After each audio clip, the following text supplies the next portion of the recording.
So if you want to make 6 figures, you can't just be talking about you want to make 6 figures. You hear what I'm saying to you tonight? If you do the 3 things I tell you to do tonight, I guarantee you, whatever it is you want to do in life, you'll be able to do. You will be able to accomplish whatever you want to academically, financially, relationally, whatever. So 3 things. All right, now I'm going to tell you the story. I got to get out of here. And the story is about, you guys have probably heard about this before. It was a young man who, he wanted to make a lot of money, and so he went to this guru, right? And he told the guru, I want to be on the same level you on. And so the guru said, if you want to be on the same level I'm on, I'll meet you tomorrow at the beach at 4 a.m. He like, the beach? I said, I want to make money. I don't want to swim. Guru said, if you want to make money, I'll meet you tomorrow, 4 a.m. So the young man got there at 4 a.m. He all ready to rock and roll, got on the suit.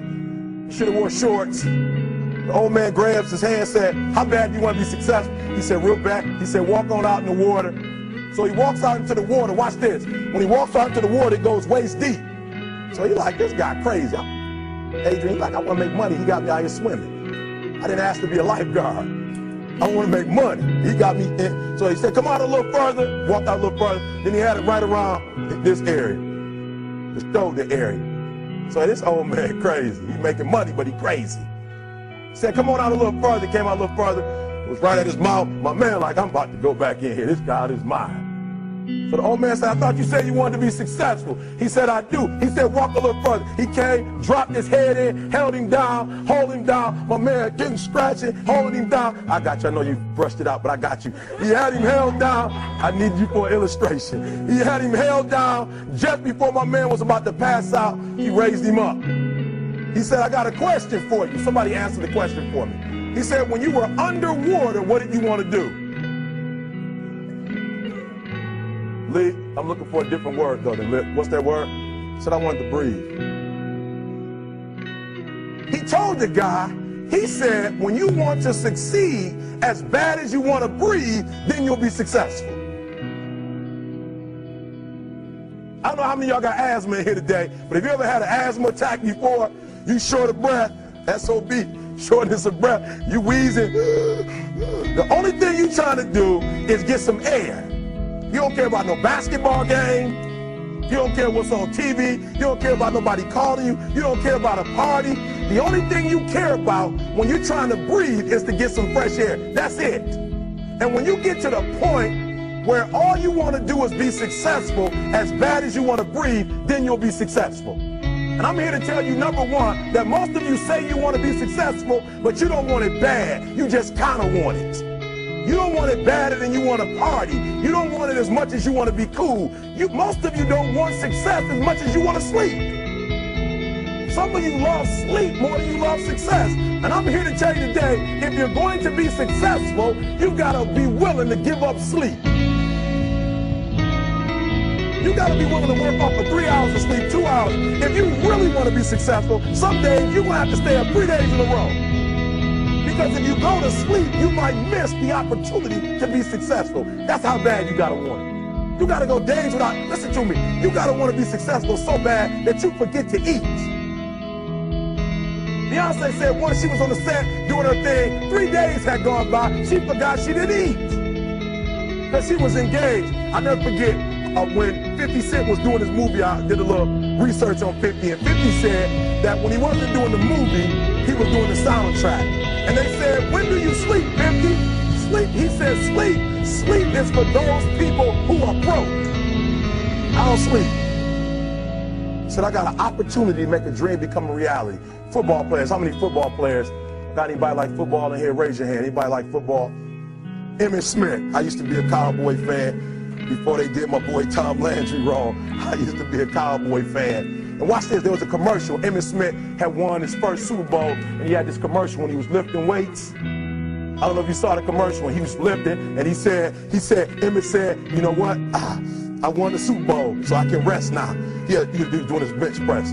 So he said, I won the Super Bowl, so I can rest now. So he throws up about 325, boom. And he rests for about 2 seconds. And he, boom, boom, boom. Did you see that? He'd already won a Super Bowl. He said, I think I'm going to take a rest. And he rests for how long? 1 second. Most of you won't be successful because when you're studying and you get tired, you quit. And I'm here to tell you today, if you got somebody came to my office the other day crying. I said, look, don't cry to give up. Cry to keep going. Don't cry to quit. You already in pain. You already hurt. Get a reward from it.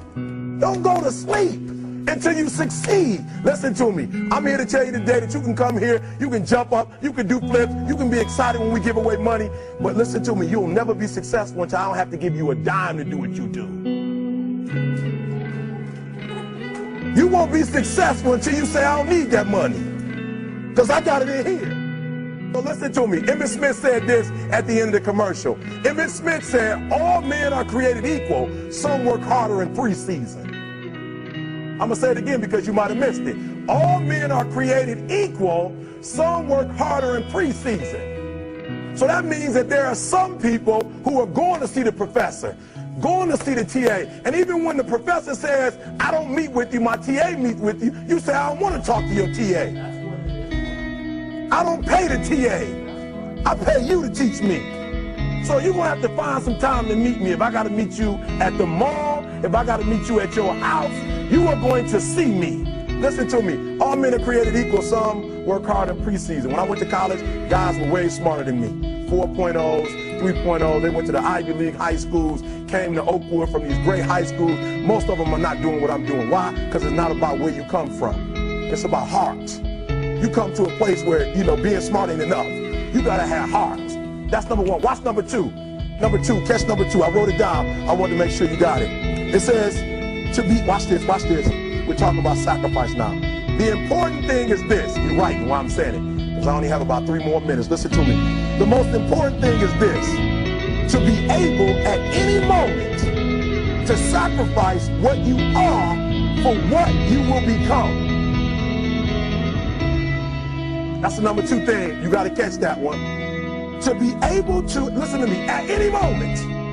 Some of you can make sacrifices when Monday Night Football is not on. You can make a sacrifice. But when the game come on, for some reason, you just attached to it. For some of you, when your favorite show come on, you can make sacrifices on Sunday when ain't nothing going on.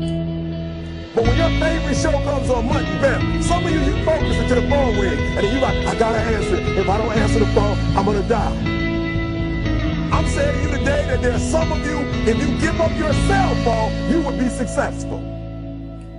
But your cell phone is more important to you than your success. I'm gonna say it again. I'm gonna hurt somebody. Some of you need to give up your cell phone, because the time you spend on your cell phone could be used for your success. The time you could be using to be successful, you're using it on the cell. And the cell phone is not bringing you nothing but a bill. And somebody has told you you couldn't live without it. I'm talking about going deep now, giving up stuff. Watch what it says. To be able at any moment to sacrifice what we are for what we could be. I don't do well in math. You're right. You ain't never studied. I'm not good in writing because you have never written before. But I dare you to fail in writing for a whole year to see if you can get to the end. I dare you to fail. I dare you to take that same class over and over again. I dare you to stop dropping classes like you soft. Always want to give up. I'm dropping. Why are you dropping? I'm so grateful that the slaves didn't drop and quit. Say, I'm just going to stop. I'm a slave. I'm just going to be a slave. I'm going to quit. Listen to me. The slaves said, we will live because one day we will become. We won't always be slaves. So today, although we're slaves, we're going to act like we're free. And one day, our children.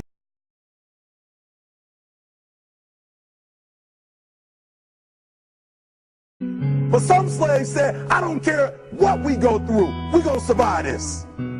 400 years of slavery, we're going to get through this. And you can't get through it 1825. You can't get through a writing class, and you got tutor after tutor, resource after resource. The problem is, you ain't never felt no pain before. You're soft. It's a soft generation. You quit on everything. Our people did not quit. Harriet Tubman not only made it, she went back and got some more. She said, you know what, I made it, but I'm going to walk all, listen to me, shh.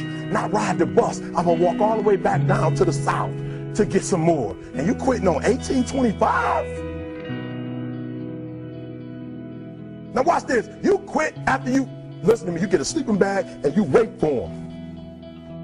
You wait for the first WRA instructor to come in and you come out your sleeping bag, I need help. You quit after you do that. You quit after you had, listen to me, a WRA party. I'm having a party. Everybody come over. I got food, everything. And let them get over there. Let it be all the best writers. All right, I fooled y'all. I want to have a writing party.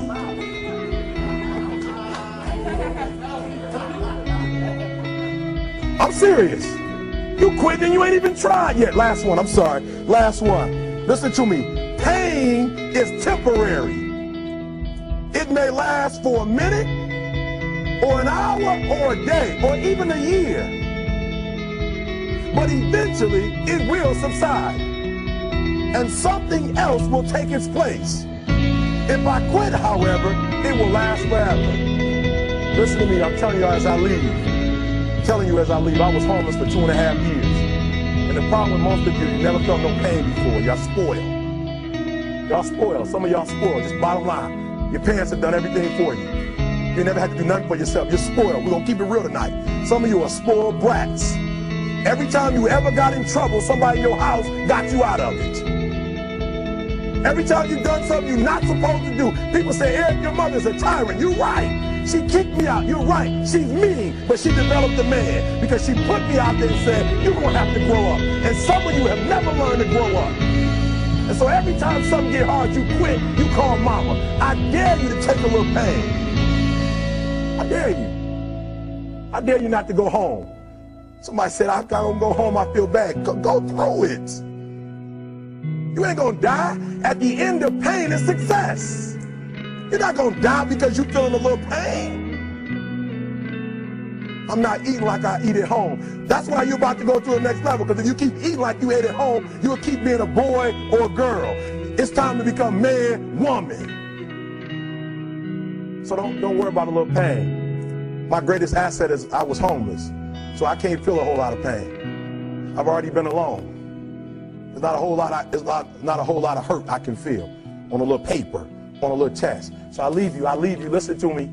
We have gotten to a point where it's midterms and we're moving forward. The days of you getting money, I'm not saying we quitting, but I'm saying the day has got to go from external to internal. You have to give it everything you got. No more TV, no more parties, no more playing. If you don't have a 4.0, what you need to be doing is studying. Get off the phone. I'm sorry, I'm not available until the end of this year. No, I'm for real. You reached the right number, but you called me at the wrong time. Call me back January 1st. I'm about to get busy now. Huh? I want you to have a countdown of your own and say when the countdown is over, we're the real, watch me, because when I was homeless, I knew something was wrong. I knew that wasn't the best of me. And one day I said, will the real Eric Thomas please stand up? Will the real Eric Thomas please stand up? Stop being this high school dropout. Stop giving up. Stop sleeping on the street. Stop walking up and down Fecal Avenue like you ain't got nothing, and get your GED. Stop being afraid to take a test. Stop being afraid to go to college because your daddy didn't go and your mama didn't go. Stop being afraid and be the best Eric Thomas you can be. But listen to me, it's going to be hard. It took me 12 years to get a 4-year degree, but I got it. And guess what? On a degree, it don't have dates. So if it took you 4 and it took me 12, it don't show up nowhere. But I'm exactly where I wanted to be because I realized I got to commit my very being to this thing. I gotta breathe it, I gotta eat it, I gotta sleep it. And until you get there, you'll never be successful in life. But once you get there, I guarantee you, the world is yours. So work hard and you can have whatever it is you want. Thank you guys for your time.